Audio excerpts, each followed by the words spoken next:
Mwamba Soho aliukuta mwili wa mdogo wa bidada Jian na ulikuwa unaelea katika maji. Kwa lugha nyepesi, alikuwa amefia ndani ya maji. Ilikuwaje kwaje mwenyewe haelewi. Nakumbusha tu kwamba hii ni episode ya pili. Kama bado hujatazama episode ya kwanza, basi gusa hicho kipop up kinachokeza juu kabisa upande wa kulia mwa screen wako ili tuweze kwenda pamoja. Hasa Menso ambaye ndio mpenzi wa bidada Jian alikuwa anakuja katika eneo hili la hii nyumba ya Mwamba kwa sababu yeye ni mwanasheria wa huyu jamaa. Lakini kuja kutazama chini alishangaa kuona kwamba shemeji yake, yani mdogo wa bidada Jian, alikuwa ndo ameweza kupoteza maisha. Ilikuwa ni kitu cha kushangaza na alikujaje katika nyumba ya huyu jamaa. Ishara ya jioni, taarifa zikamfikia bidada Jian kwamba mdogo wake yuko hospitalini na amepoteza maisha. Bidada alilia sana alipoweza kuona mwili wa mdogo wake, lakini Mwamba Menso, Mwamba mpenzi mtu, akazidi kumfariji tu bidada Jian. Lakini wakati huo akawa anakumbuka kwamba wakati bidada yule alipokuwa amefia kwenye maji, kuna peni ambayo alikuwa ameiangusha. Hii peni Mwamba Menso anajua kabisa kwamba ni inamilikiwa na bidada Chea na ilikuwa na jina lake pia. Hili jambo lilimtia shaka sana Menso na kuanza kuhisi huenda Chea yuko nyuma ya pazia hili tukio. Lakini kwa sababu tukio limetokea katika nyumba ya Mwamba Soho, basi polisi waliweza kumkamata kwa ajili ya mahojiano. Ila jamaa hata kukaa, yani ni masaa mawili tu, basi kampuni moja kwa moja ilituma wanasheria na watu mbalimbali wenye pesa nzito wakaweza kumtoa dakika hizo hizo. Eti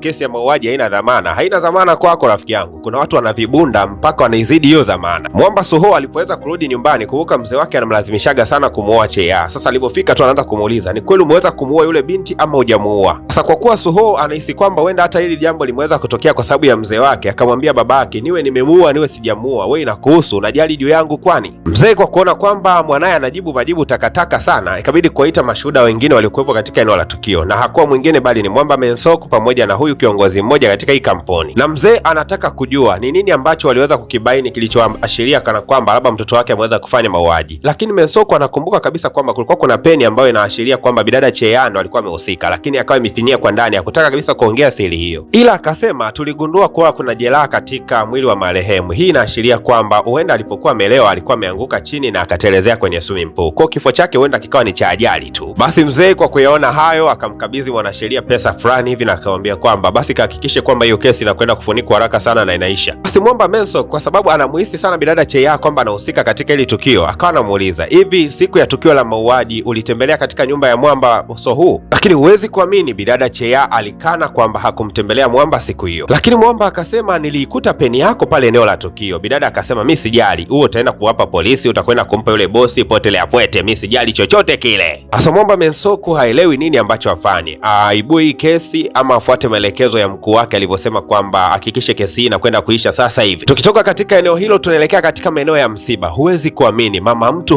hakushiriki msiba wa mwanaye, yani mama mcheza kamali hakuwepo katika msiba wa mtoto wake, na sababu kubwa mama alidai kwamba hana pesa ya kuweza kuhudumia mazishi, so ni muhimu asiwepo kabisa hapo, kwani atajisababishia madeni. Unajua shabiki yangu, duniani tunatofautiana sana tamaduni zetu, na kama utaambiwa tamaduni za watu wengine basi unaweza ukashangaa sana. Msiba nchini Korea ni sawa sawa tu na harusi ambavyo inaweza kufanyika, ina gharama yake pia. Kwa mji mkuu kama Seoul basi ni kawaida kabisa kuona kwamba kuna maeneo mahususi yameweza kutengwa kwa ajili ya kufanyia misiba, yani mtu anafariki akiwa nyumbani lakini anapelekwa katika maeneo maalum kabisa ya kufanya misiba, na hayo maeneo huwa yanalipiwa, na ukimaliza hapo hata eneo la kufanya maziko pia linalipiwa. Kwa hiyo ni malipo juu ya malipo. Sasa mama mtu akaogopa kushiriki msiba wa mwanaye kwa sababu ya kuepuka hizo gharama, eti akawa hajashiriki kabisa. Hasa Mwamba Mensoku baada ya kutoka tu msibani akamfuata tena bidada Chea na kusema kwamba nimekwenda kutembelea picha za CCTV kamera katika ile nyumba, nimegundua kwamba kulikuwa kuna picha zinazokuonesha wewe uliingia ndani ile nyumba, japokuwa picha zote original nimezifuta, ila hapa mbele yangu nina flash ambayo ndio ina ushahidi wote ambao uliweza kutokea. Hebu niambie nini ambacho kilikuwa kimetokea? Bidada ikabidi kuelezea tukio zima namna lilivyokuwa, kwamba yeye alimpiga tu bidada, lakini sio kwamba alimwacha akiwa ameangukia katika maji. Lakini kaka Mensoku, niambie tufanye kitu gani? Mwamba Mensoku alimwambia bidada Chea kwamba asijali kabisa, atakwenda kusolve jambo hilo peke yake, lakini pia akamwachia mpaka ile flash yenye ushahidi. What?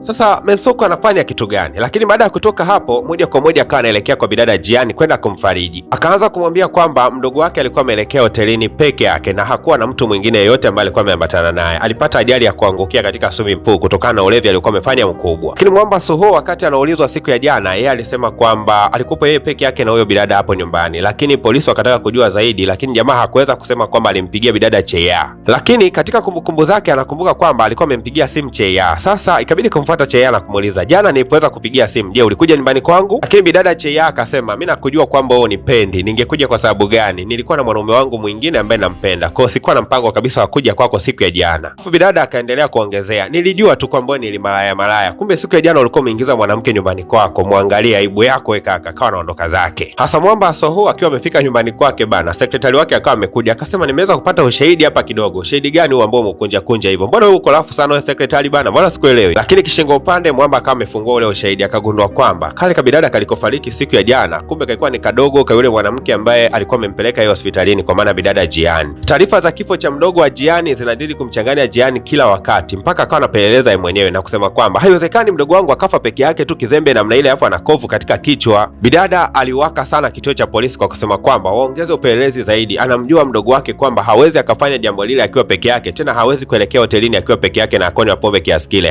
haiwezekaniki, lazima alikuwa na mtu. Lakini baadaye ikaletwa simu ya bidada na ikawa inaonyesha kuna message ambayo bidada alikuwa ameiandika kwa kusema kwamba, samani dada, mimi najiua. Sasa hii message ilikuwa bado haijatumwa, akasema kwamba kama aliweza kuandika na message haikutumwa, hii inaweza ikawa imetengenezwa tu. Bidada yani haamini chochote. Bidada kwa kuona kwamba mafande hawamsikilizi kabisa, mkuu wa kituo alikuwa anapita dakika hizo, akaenda akamshika mkono, akaanza kulalamika na kusema kwamba naomba mpeleleze kifo cha mdogo wangu, naamini kwamba akikuwa bure hivi. Na kumbe Mwamba Soho naye alikuwa anaripoti siku ya leo ndani ya kituo cha polisi kuja kutoa ushahidi wake, lakini akawa anamuona bidada namna anavyolia na kugaragara pale chini. Akakumbuka kipindi cha udogoni, hata yeye alipoweza kumpoteza mama yake alilia sana kama mtoto mdogo. Sasa bidada moja kwa moja akamfuata mpenzi wake Menso, kwa kuwa huyu ni mwanasheria, akasema kwamba naomba unisaidie kutafuta sababu ya kifo cha mdogo wangu, naahidi kwamba nitafanya lolote kwa ajili yako. Mwamba Mensoko akasema, mdogo wako ni kweli alikufa yeye mwenyewe, kama uamini basi chukua mawasiliano ya huyu mtu, kafanye mawasiliano naye, ukikutana naye huyu mtu atakwambia ukweli mzima. Basi bidada moja kwa moja akamfuata huyo jamaa, anafahamika kama Kang In Bell. Huyu jamaa ni msimamizi wa kituo fulani kinachouza madada poa, yani watu wanaojiuza. Mwamba akasema ilikuwa ni kawaida tu ya huyu bidada kuja hapa, ananunuliwa na watu, anaenda kulala nao katika mahoteli, baada ya hapo anarudi tena na kuendelea na shughuli zake. Lakini kuna siku akawa anasema anatamani kufa, alikuwa anajiongelea hivyo sana tu. Bidada kinyonge sana alirudi mpaka katika picha ya mdogo wake, alisikitika, ina maana kumbe mdogo wangu alikuwa anafanya kazi za kimalaya daise. Lakini meneja katika eneo hili la masuala ya maziko akasema kuna mtu amekuja kulipa gharama zote zilizokuwa zinahitajika kwa ajili ya masuala ya maziko, ametoka nje sasa hivi. Sasa bidada alihisi labda ni mpenzi wake Menso, akawa anataka atoke nje kwenda kumtazama ili aweze kumshukuru, lakini hakuweza kumuona, na kumbe alikuwa ni Mwamba Soho ambaye alitimba katika eneo la mazishi. Kumbuka kwamba nilikwambia hapo awali kwamba mazishi nchini Korea ni gharama sana. Bidada Jian alijaribu sana kumpigia Mensoko aweze kumshukuru, lakini Mensoko hakuwa akipokea simu kabisa. Mwamba Soho alizidi kumpeleleza bidada Jian katika kila hatua ambayo anaipiga. Kiufupi ni kwamba Jian alikuwa analia sana, akiona kwamba hawezi kupata msaada popote pale, lakini pia alikuwa anajiuliza maswali mengi juu ya mdogo wake. Hili jambo linamsababisha Mwamba Soho kujihisi mwenye hatia sana, kwa sababu haelewi chanzo cha kifo cha yule mwanamke, ikiwa mwenyewe ndo alimpigia simu na wakaweza kukutana katika lile eneo la hoteli, alafu amefia katika nyumba yake mwenyewe. Inakuwaje? Hasa Mwamba kwa kugundua kwamba ana muda mchache wa kuishi katika dunia, kumbuka kwamba ana nusu mwaka tu wa kuendelea kuishi kwa sababu jamaa ana kansa ya ubongo. Moja kwa moja akaamua sasa kulivalia njuga swala hili aweze kupeleza na kubaini ukweli. Mwamba akatembelea ofisi za PVP Media Max kuwatafuta wataalamu wa IT ili kuweza kurestore picha zote za kamera zilizoweza kufutwa katika ile nyumba yake. Jambo la kushangaza, akaambiwa kwamba picha zilizoweza kufutwa zimefutwa kiufundi sana kiasi ambacho haziwezi kabisa kuzalisheka. Sasa akawa anajiuliza nani ambaye alikuwa nyuma ya pazia mpaka akafuta hizo picha kwa ufundi namna hiyo. Mwamba Mensoko akasema, bosi usiofu, nitahakikisha namlipa mtu ambaye ni zaidi ya maprofessional, ambaye ana uwezo mkubwa sana wa kucheza na kamera. Huyu jamaa ana uwezo mkubwa. Sasa inaonekana kwamba Mensoko wote hao alikuwa amewaandaa na alikuwa amewalipa pesa mingi, na kumbe hata zile SMS fake zilizoweza kukutwa katika simu ya bidada aliyeweza kufariki na zenyewe ilikuwa ni mpango wa Mwamba Mensoko. Aliweza kufanya mchakato mpaka ziliweza kutumwa kule ndani ya kituo cha polisi kupitia hao maiti wake ambao anawalipa kutengeneza matukio ya uongo. Bidada Jian akiwa analia sana, haamini kabisa kifo cha mdogo wake. Sasa akaamua tu kuambia watu kwamba waweze kuchunguza mwili wa mdogo wake kubaini je kama kuna sababu nyingine ambayo inaweza ikawa imesababisha kifo cha mdogo wake na ilikuwa imefichwa nyuma ya pazia. Basi maafande walifika na kuchukua mwili wa mdogo wake, kisha moja kwa moja kupeleka hospitalini kwa ajili ya uchunguzi, tena akiwa ameambatana na Mensoko, asijue kwamba ndo ameambatana na mtu ambaye yuko nyuma ya pazia anayecheza mchezo huu mzima. Shughuli ya mwili wa utafiti wa dada yake ikawa inaendelea kufanyika mbele ya macho ya bidada Jian. Baada ya hapo madaktari wakawa wametoka na kusema kwamba inaonekana alikuwa ameangukia kwenye kitu ambacho kilimjeruhi kidogo katika kichwa chake, lakini alikufa kutokana na kifo ambacho alijisababishia mwenyewe, si mtu mwingine. Mpaka kufikia hapa, bila shaka yoyote, Mr. Mensoko tayari alikuwa ametoa chochote kitu kwa madaktari na akawafumba midomo, na taarifa iliyotoka ni ya uongo mtupu. Kufikia hapo, bidada Jian hakuwa na lolote la kufanya zaidi ya kuruhusu kwamba mwili wa mdogo wake uweze kuzikwa. Hebu anawe sasa, bidada anarudi nyumbani na anakuta kuna mzee mmoja akajipikia tambi, kakaa kwenye kitanda cha kwao, haelewi kabisa nini ambacho kinaendelea.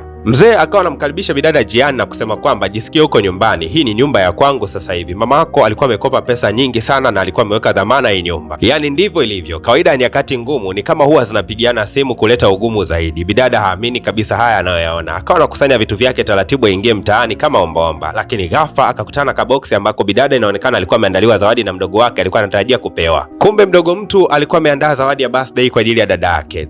Lakini hakufanikiwa kuweza kumpatia dada yake. Sasa bidada Jian akawa amepata hasira, akawa anatoka nje. Yule mzee aliyejiokotea nyumba kutokana na madeni makubwa ambayo mama yake alikuwa anakopa, akawa anasema, Jian, wala usihofu, sio kwamba nimekufukuza ndani ya nyumba, unaweza ukabakia, ila nataka unipe kidogo tu leo tu peke yake. Bidada ukijumlisha na hasira za kufiwa na mdogo wake, alimpa mwamba bonge la kareti la mguu. Kisha jamaa alikaendelea bado kumfukuzia bidada, wewe sikuachi mimi leo. Lakini mwamba Soho akafika akamkamata yule jamaa na kuweza kumblock katika njia. Hasa huwezi kuamini, bidada alipoondoka pale nyumbani akafikia mitaani na akakaa katika eneo ambalo mvua ilikuwa inanyesha, hana pa kuelekea. Ndo hivyo maisha ya mtaani yalipoanzia. Okay, sasa tutaendelea katika episodi ya 3, lakini kuna watu wamekuja na kutoa malalamiko sana kwamba recap zinachelewa sana siku hizi, na hiyo yote inasababishwa na watu kuto kufuata maelekezo ambayo mara nyingi huwa nayatoa. Picha hizi mpaka tunazitazama huwa zinakuwa zimeletwa kwa udhamini, na watu wanaokuwa wamedhamini ni wale ambao nasema kwamba hakikisha unagusa alama ya kusubscribe, kisha baada ya hapo zinajitokeza channel kama 2 hivi. Sasa unaenda kwenye channel ya chini ile unagusa alama ya kusubscribe. Kadri unavyokuwa umesubscribe katika channel ya mdhamini ndivyo unavyosababisha recap ziendelee kutoka kwa spidi zaidi, kwa sababu gharama za uendeshaji wa recap hizi huwa zinatolewa na huyo mdhamini ambaye nakwambia uguse alama ya kusubscribe katika channel yake. Hasa tunasonga mbele katika episode ya 3. Bila shaka utakuwa umeweza kufanya hivyo kama ambavyo nimeweza kuelekeza.